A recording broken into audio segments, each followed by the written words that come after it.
Hello and welcome to the channel Study Nest. Imagine reading a story where every sentence sounds plain and boring. Not exciting, right? That is where literary devices come in.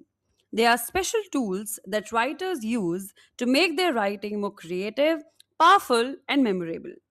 Whether it's making us laugh, helping us imagine a scene, or expressing emotions, literary devices bring words to life. Today, let's explore some of these amazing tools and discover why writers love using them. Let us begin with personification. Personification is when human qualities are given to things that are not human. For example, the sun smiled down on her. Again, now this is personification because smiling is something that humans do, and here the sun is described as smiling. Similarly, the flowers dance happily in the breeze. Again, dancing is a human action, but here the flowers are described as dancing. Now let's move over to similes. A simile compares two things using the words like or as. For example, her smile was as bright as the sun. This compares her smile to the sun to show that it was very bright and beautiful. She is like a walking dictionary. This compares a person to dictionary to show that she knows a lot of words and information. Finally, the night was as black as coal. This emphasizes how dark the night really was. Now let's have a look at oxymoron. An oxymoron is when two opposite words are used together. For example, bittersweet, fully empty, seriously funny. These opposite words create an interesting effect and grab the reader's attention. Next, hyperbole. Hyperbole is an exaggeration used for emphasis. For example, she cried a river of tears. She didn't really cry a river, it just means that she cried a lot. I am trying to solve a million issue these days. The speaker doesn't have a million problems, just many of them. Hyperbole makes writing more dramatic and expressive. Now let's look at irony.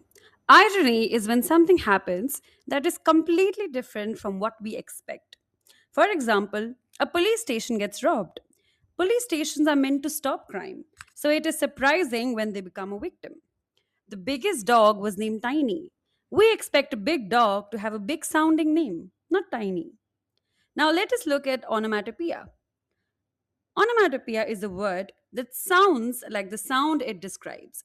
For example, chirp chirp sounds like the noise a bird makes. Meow sounds like the sound a cat makes.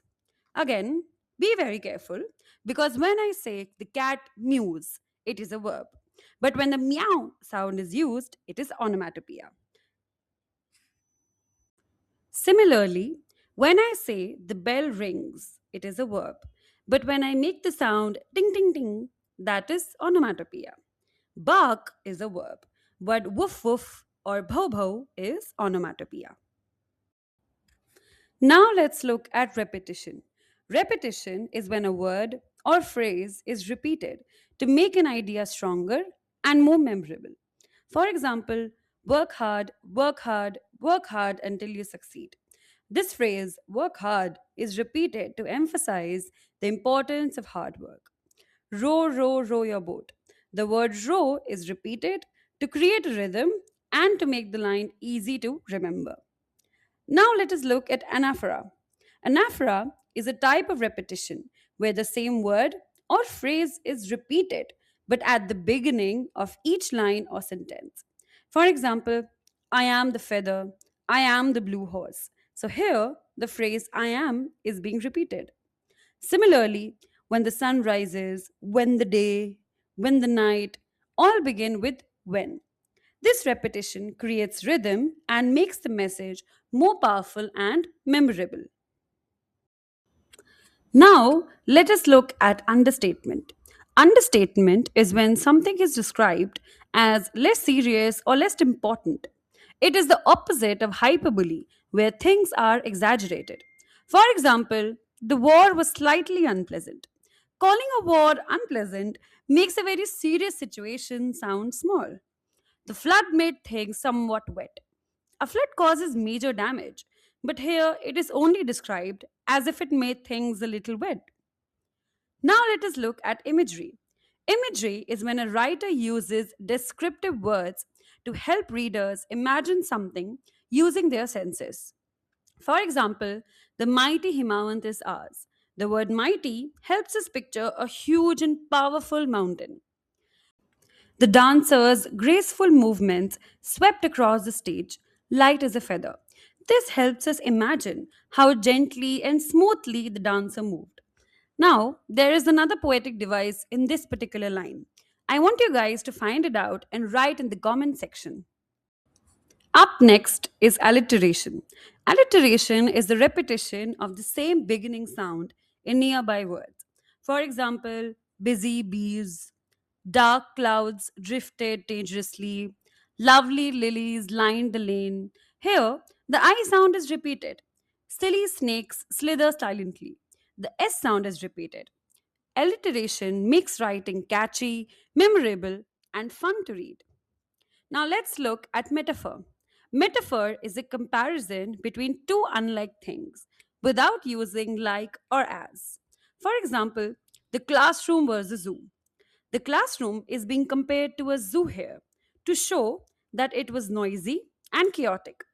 Her voice is music to my ears. Her voice is not actually music, but the comparison shows that it sounds very pleasant and beautiful. Metaphors help create strong images and makes writing more expressive. Now let us look at transferred epithet. A transferred epithet is when a describing word is given to the wrong noun for effect. For example, a sleepless night. The night is not sleepless, the person is. Here, the adjective has been transferred from the person to the night. A silent room. The room itself cannot be silent. It means that the people in it are quiet. Now let's look at synecdoche. Synecdoche is when a part represents the whole or the whole represents a part. For example, I need a hand with this project. Here, hand doesn't necessarily mean just one hand. It means help from a person. Lend me your ears. Ears refers to not just your ears, but your attention. These devices help writers express ideas in a more creative and interesting way.